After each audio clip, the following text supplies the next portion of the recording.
Imagine a lavish medieval feast or an ancient tribal bonfire.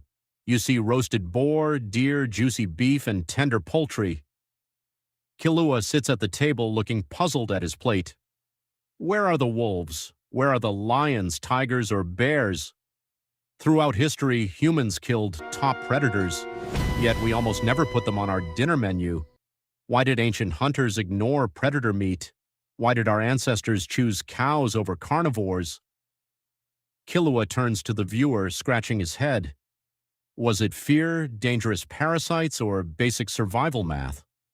The answer lies in energy, biology, and historical economics. Kilua opens a giant glowing historic book. Let's uncover why we don't eat meat eaters. First, hunting predators in the ancient world was a deadly nightmare. Herbivores like deer run away when threatened. Predators like wolves and big cats fight back aggressively. Kilua gasps in shock and hides behind a wooden shield. An injury in the Stone Age was often a death sentence. A single bite from a tiger meant infection and fatal blood loss. Ancient hunters calculated calories spent versus calories gained. Tracking a single mountain lion could take days of exhaustion, and predators carry very little fat on their bodies. Lean meat alone does not provide enough vital energy for survival. Why risk 5 hunters' lives for a lean, dangerous wolf when you could trap a fat mammoth or bison instead? When humanity shifted to agriculture, energy math became vital. Enter ecological biology, the 10% energy rule. Plants capture energy directly from the sun. A cow eats grass and stores 10% of that energy.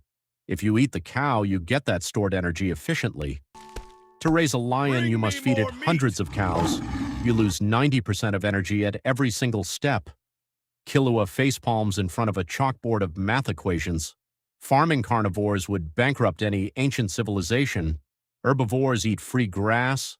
Predators eat expensive meat. That's why sheep, goats, and cattle built human history, while lions stayed wild in the wilderness. Even if an ancient hunter killed a predator, a gross surprise waited.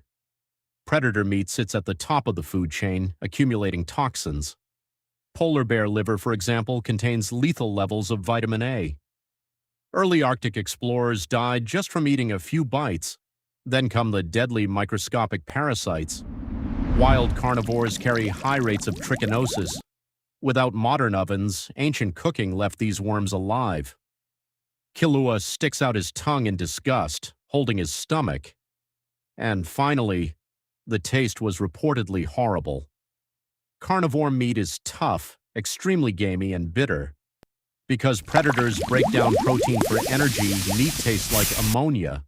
It felt like chewing on a smelly, rubbery shoe.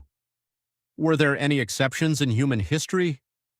Yes. During desperate famines, humans ate whatever moved.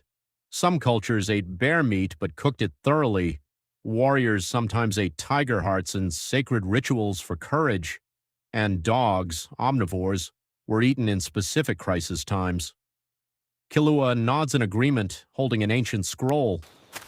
So our ancestors were brilliant survivalists. They picked safe, energy-rich herbivores to build civilizations and left fierce predators where they belong, in the wild. Kilua points finger up excitedly to the viewer. Which ancient historical mystery should we explore next? Subscribe to Applied History and stay curious.